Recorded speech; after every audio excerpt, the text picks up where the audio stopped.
സ്വാമിജി, പല യോഗ ശാസ്ത്രങ്ങളും പല ലോകത്തിലുള്ള ശാസ്ത്രങ്ങളായ യോഗയെ ബന്ധപ്പെടുത്തിക്കൊണ്ട് മറ്റും ധാരാളം ആളുകൾ പല രീതിയിലുള്ള പ്രവർത്തന രീതികൾ തുടരുന്നത്.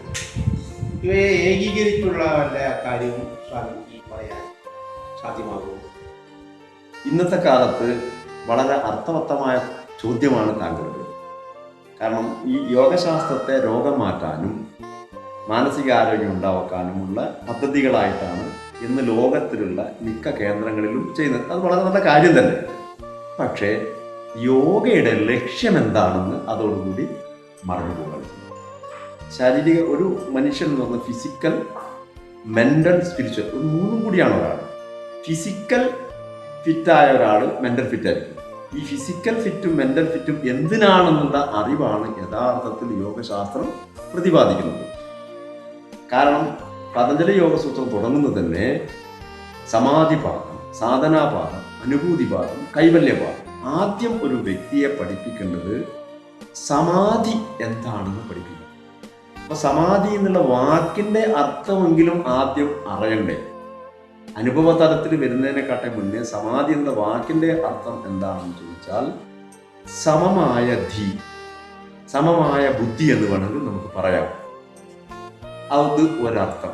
അതിൻ്റെ അപ്പുറത്തുള്ള ഒരർത്ഥം, ഒരു വ്യക്തി ഉണ്ടാവുന്നത് എവിടെ നിന്നാണെന്ന് ചോദിച്ചാൽ അച്ഛനും അമ്മയും പരമമായ ആനന്ദം അനുഭവിച്ചതിൻ്റെ ഉൽപ്പന്നമാണ്. അല്ലെങ്കിൽ അവിടെ നിന്നാണ് സൃഷ്ടി തുടങ്ങുന്നത്. പരമമായ ആനന്ദത്തിൽ നിന്നാണ് നമ്മൾ ഓരോ വ്യക്തിയും ഓരോ ജീവജാലങ്ങളും ഉത്ഭൂതമാകുന്നത്.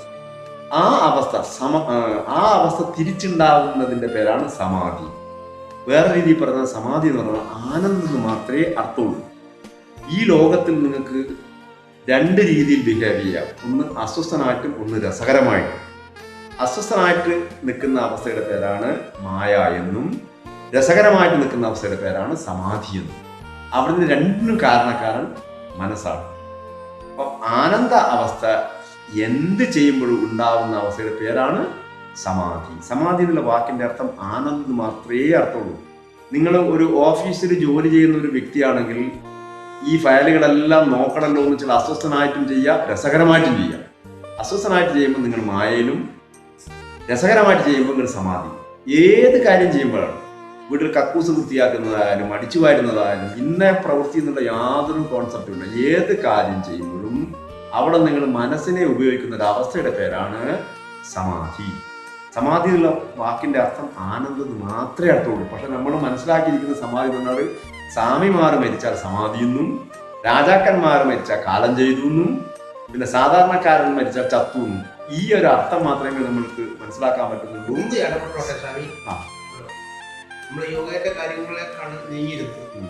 ആദ്യം യോഗമായിട്ട് ബന്ധം ഉണ്ടാവും എന്നുള്ള പ്രതീക്ഷയിലാണ് സ്വാമിജി തുടങ്ങിയത്. അതെ. പക്ഷേ ഒന്ന് ഞാൻ ചോദിക്കുന്നു, നമ്മൾ ഈ യോഗയൊക്കെ തുടങ്ങിയത് കമേഴ്ഷ്യലായി തുടങ്ങി ലാഭം ഉണ്ടാക്കാനുള്ള ഒരു ഏർപ്പാടിന് വേണ്ടി തുടങ്ങിയിരുന്നു. അത് വേണ്ടത്ര ഗുണം ചെയ്യുന്നില്ല എന്നും ഒരു അഭിപ്രായങ്ങളുണ്ടായി. അതിനോട് സ്വാമിജിയുടെ അഭിപ്രായം? യോഗ ഒരിക്കലും കമേഴ്ഷ്യൽ അല്ല. കാരണം എന്ന് വെച്ചാൽ നമ്മളൊക്കെ ഋഷികളിലൊക്കെ തന്നെ പഠിച്ചു. ഇന്ന് യോഗ എന്ന് പറയുന്നത് ശരിക്കും ഒരു വലിയ കോഴ്സ് മാതിരി പൈസ ഉണ്ടാക്കാനുള്ള ഒരു ഉപാധി യന്ത്രങ്ങളായി മാറിപ്പോയതുകൊണ്ടാണ് ഇതിൻ്റെ ശരിയായ സ്ഥായി ഭാവം നഷ്ടപ്പെടുന്നതിൻ്റെ കാരണം ഇതാണ്. ഇതൊരു ഫിസിക്കൽ ട്രെയിനിങ് സെൻ്ററായിട്ടാണ് യോഗയെ മിക്കവാറും ആളുകൾ കാണുന്നത്. അതിൻ്റെ ആ ചോദ്യം തന്നെയാണ് പിന്നെ സാറിൻ്റെ ചോദ്യവും. അപ്പോൾ കമേഴ്ഷ്യലായിട്ടല്ല യോഗയെ കാണേണ്ടത്. യഥാർത്ഥത്തിൽ എല്ലാ മനുഷ്യനും യോഗികൾ തന്നെയാണ്. എല്ലാ വിത്തിൻ്റെ അകത്തും മരം ഉണ്ട് എന്ന് പറഞ്ഞ മാതിരി എല്ലാ വിത്തിൻ്റെ അകത്തും ഈ ആത്മാനന്ദം ഉണ്ട്. ആ ആത്മാനന്ദം ലഭിക്കാനുള്ള പ്രവൃത്തി പദത്തിലേക്ക് ഒരു വ്യക്തിയെ എത്തിച്ചേർക്കാനുള്ള പദ്ധതികളാണ് യോഗശാസ്ത്രം പ്രതിപാദിക്കുന്നത്.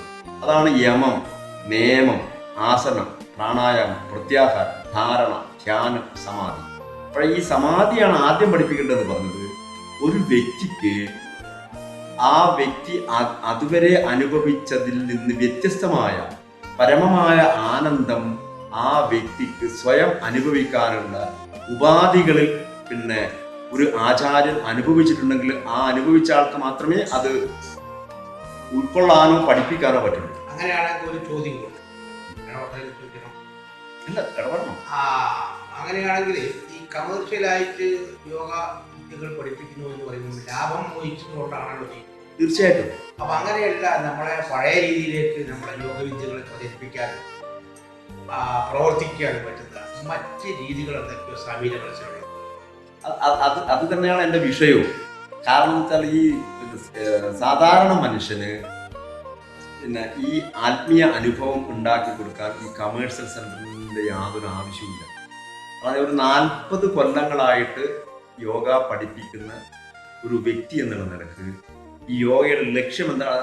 ഞങ്ങളൊക്കെ യോഗ പഠിക്കാൻ പോയത് ഈ ഇതിന്റെ ആത്യന്തികമായിട്ടുള്ള അവസ്ഥ അനുഭവിക്കാൻ തന്നെയാണ്, അല്ലാതെ ശരീരത്തിന്റെ അസുഖം മാറ്റാൻ അല്ല ഞങ്ങൾ പോയത്.